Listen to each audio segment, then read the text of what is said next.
नमस्कार दोस्तों, कैसे हैं आप सभी। आज की कहानी का शीर्षक है लौटते हुए। अनु के शब्द अभी भी जया के कानों में रह रहकर गूंज रहे थे। कितने आत्मविश्वास और गर्व से सब कुछ कह जाती है वह।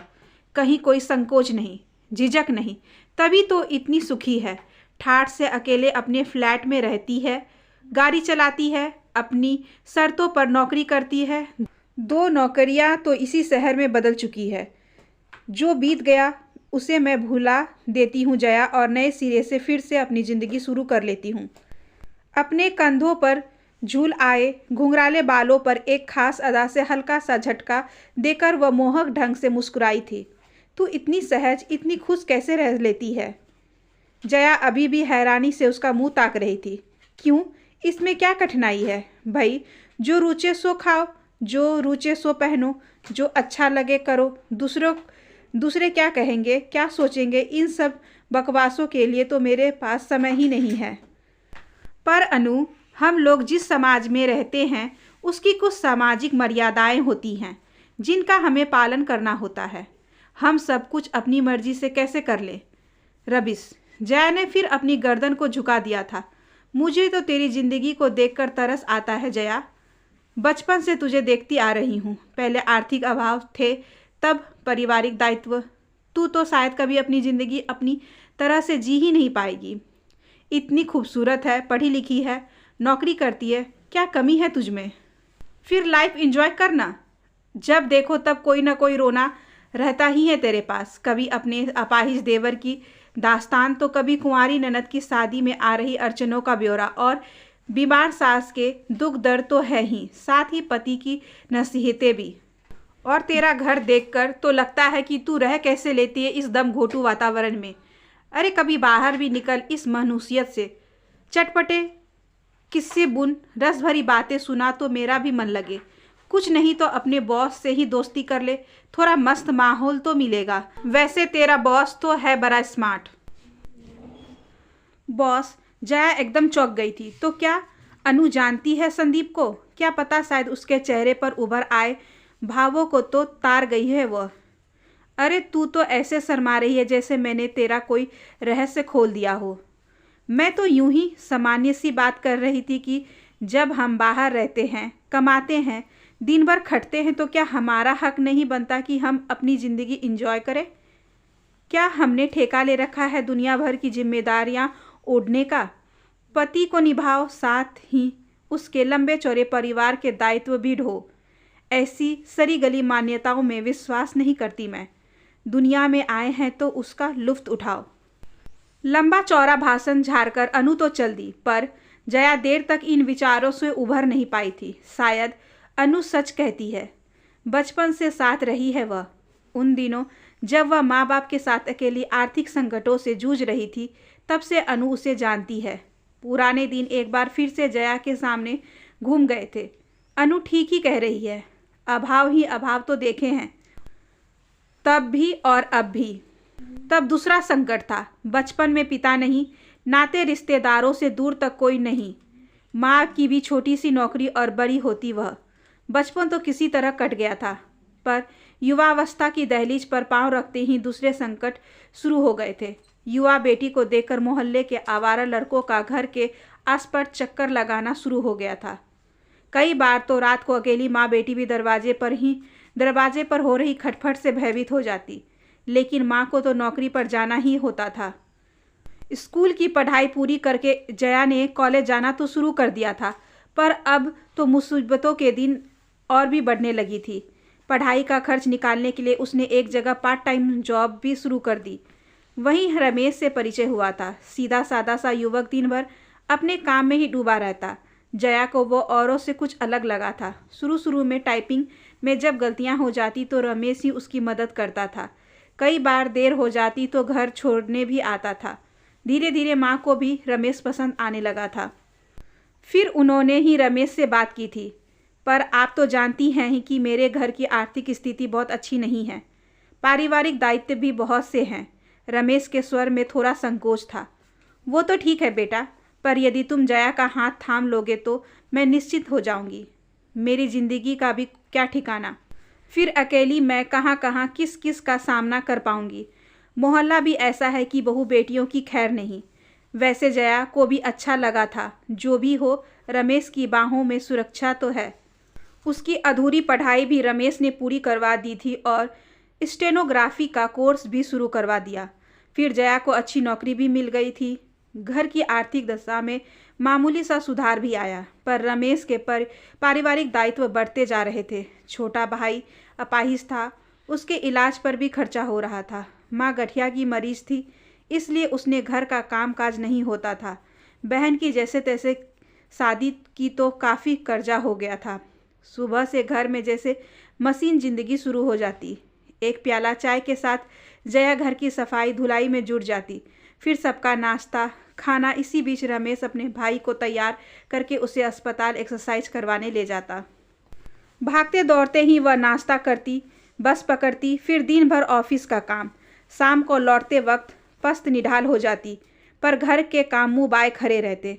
रमेश ऑफिस से निकलकर पार्ट टाइम जॉब करता था, इसलिए बाजार से सौदा सब्जी लाने का काम भी अक्सर जया को ही करना पड़ता था। चाहे छुट्टी का दिन हो या वर्किंग डे, सब दिन उसके लिए एक से थे, काम और बस काम। कई बार उसके साथ की लड़कियां कह भी देती, अरे भाई, अब तो 3-4 साल हो गए तुम लोगों की शादी को, अब तो फैमिली के बारे में सोचो। फैमिली, बच्चा, जया और रमेश इस बारे में तो सोच ही नहीं सकते थे, और इस बेरंग होती जा रही जिंदगी से जया को भी कोफत होने लगी थी। यहाँ तक कि घर का दमघोटू वातावरण तो जैसे और उबाऊ हो गया था। कई बार तो सोचती कि रविवार या छुट्टी के दिन भी क्यों आते हैं। ऑफिस में कम से कम दूसरी बहुत सी चिंताओं से तो मुक्ति मिल ही जाती है। जब से ऑफिस में नए बॉस संदीप ने कार्यभार संभाला है, तब से अक्सर वह ऐसा ही सोचती है। संदीप जैसे हवा के खुशबूदार झोंके की तरह आया था। उसके आते ही पूरे ऑफिस की तो काया पलट ही हुई है, पर उसे लगता है जैसे उसकी खुद की भी जिंदगी बदलने लगी है। पुराने बॉस तो बस अपने काम से ही काम रखते थे। शुरू में तो उसे लगा कि संदीप भी रिजर्व स्वभाव के हैं, पर चूंकि वह बॉस के स्टेनो है तो अक्सर उसे वही केबिन में बैठना होता है और डिक्टेशन लेते लेते वह जान ही नहीं पाती थी कि कब से संदीप की प्रशंसात्मक नज़रें उसके चेहरे पर गड़ी हुई है। जया, तुम में आगे बढ़ने की काफ़ी संभावनाएं हैं। पहली बार जब संदीप ने धीरे से यह शब्द कहे तो वह भीतर तक चौंक गई थी। मिसेज नारायण से वह कब जया हो गई, आपसे कब तुम हो गई, वह समझ ही नहीं पा रही थी। यह जरूर था कि संदीप का साथ उसे भी अच्छा लगने लगा था। यहाँ तक कि छुट्टी का दिन भी बेमानी लगता। क्या संदीप भी ऐसा ही कुछ सोचते होंगे? यह विचार भी कई बार मन में उठता। अब वह ऑफिस अच्छी तरह तैयार होकर भी आती। 2-4 जोड़ी अच्छे कपड़े भी खरीदे थे। रमेश भी तब से खुशी हुआ था। चलो अच्छा है, तुम्हें अपनी सुध तो आई, नहीं तो अब तक बस दूसरों का ही ख्याल रखती रही हो, और जब तुम खुश रहती हो तो मुझे भी अच्छा लगता है। रमेश ने तो सहज स्वाभाविक स्वर में ही यह सब कहा था, पर वह देर तक रमेश को देखती रही थी। एक बार ऑफिस से ही काम से संदीप को शहर में कहीं दूसरी जगह जाना पड़ा था। मीटिंग में वह भी साथ थी। संदीप की बड़ी सी आरामदायक एसी कार, उसका साथ, परफ्यूम की महकती खुशबू, संदीप की धीमी मुस्कुराहट के साथ तो उसे तकना लगता था जैसे किसी स्वप्निल दुनिया में आ गई है वह। काश ये घड़ियाँ यहीं थम जाए, संदीप का साथ कभी न छूटे। लौटने में जब देर हुई तो रमेश ने ज़रूर कहा था, बहुत देर हो गई, माँ बीमार थी। घर में तो बत्ती तक नहीं जली थी। अभी मैंने दूध लाकर माँ और भाई को चाय बना कर दी है। तो क्या हुआ, रोज़ तो यह काम मैं ही करती हूँ। तुम तो रोज़ ही देर से आते हो। आज मुझे भी देर हो गई तो इसमें कौन सी आफत आ गई? जया ने लापरवाही से कहा और कपड़े बदलने चली गई। कोई बात नहीं, मैं तो यूं ही कह रहा था। तुम भी थकी होगी, तुम्हारे लिए भी चाय बना देता हूँ और खाना ढाबे से ले आऊँगा। रमेश का स्वर अभी भी सहज ही था। कई बार तो जया को लगता कि पता नहीं किस मिट्टी का बना हुआ है रमेश। भाई की सेवा, बहन की चिंता, माँ की देखभाल, अगर शादी नहीं भी करता तो क्या फ़र्क पड़ता? उसे और कोफत होने लगती। जाने अनजाने हर बार वह मन ही मन रमेश और संदीप की तुलना करने लगती। ईश्वर भी कैसे विपरीत ध्रुव कर देता है, कहाँ रमेश कहाँ संदीप। संदीप नाम जेहन में आते ही कैसे किसी अपूर्व ऊर्जा का संचार हो जाता है उसके मन में। कल ही संदीप ने अपना टूर चार्ट थमाया था उसे। जया, ऑफिस के काम से बेंगलोर जाना होगा, तैयारी कर लो, अगले हफ्ते चलना है। सर मेरा मतलब है मैं। एक पल को वह तो सोच ही नहीं पाई थी कि क्या कहे। बॉस के साथ दूसरे शहर जाने का उसका यह पहला मौका था। कहाँ हो भाई तुम? इसमें हैरानी की क्या बात है? तुम मेरी स्टेनो है, तुम्हें तो साथ जाना ही होगा। संदीप की दृष्टि उस पर पड़ गई थी। ऐसा भी नहीं था कि इन नज़रों को वह भाप नहीं पाई हो। संदीप के साथ कहीं जाना, 4-5 दिन होटल में रुकना, जानबूझकर संदीप ने यह टूर प्रोग्राम बनाया था। ऑफिस के ऐसे काम के लिए और भी किसी पुरुष को साथ ले जाया जा सकता था। पहले भी तो यही होता आया है। ठीक है, संदीप ने फिर मुस्कुराकर उसकी ओर देखा था। जी सर।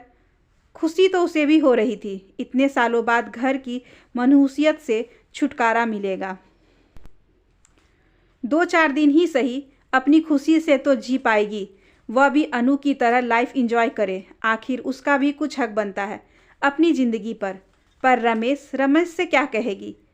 मुझे बॉस के साथ बेंगलोर जाना होगा। उसी रात सपाट स्वर में उसने रमेश को बता दिया था। बेंगलोर? पर तुम जाओगी? हाँ, इसमें हैरानी की क्या बात है? जाहिर है कि मैं बॉस की स्टेनो हूँ तो मुझे जाना ही होगा। रमेश कुछ देर चुप रहा। ठीक है, मैं माँ को संभाल लूँगा, ना हो तो आधे दिन की छुट्टी ले लूँगा। तुम अपनी तैयारी कर लेना, 2-4 दिन की ही तो बात है। रमेश भी सो गया था। बात इतनी आसानी से बन जाएगी यह तो उसने सोचा भी नहीं था। 2 दिन तैयारी में लगे। नया सूटकेस और बैग खरीदा, कुछ कपड़े और कॉस्मेटिक्स भी। आखिर बॉस के साथ जाना है, सब कुछ परफेक्ट होना चाहिए। संदीप ने तो कल भी पूछा था। हाँ, तुम्हारी तैयारी हो गई? कल सुबह ही फ्लाइट है। ड्राइवर से कह दिया है तुम्हें लेता हुआ आएगा। मैं टैक्सी से एयरपोर्ट पहुंच जाऊंगा। संदीप ने हल्के से उसके कंधे को छुआ था। ठीक है सर। क्या वह जानती नहीं कि क्या मतलब है इन सब बातों का? पर वह भी तो जा रही है, क्यों पता नहीं। रात को देर तक तैयारी करती रही थी वह। रमेश ने भी मदद की। थक कर रमेश तो सो भी गया था, पर उसे देर तक नींद नहीं आई। क्या वह ठीक कर रही है? रमेश को इतना विश्वास क्यों है उस पर?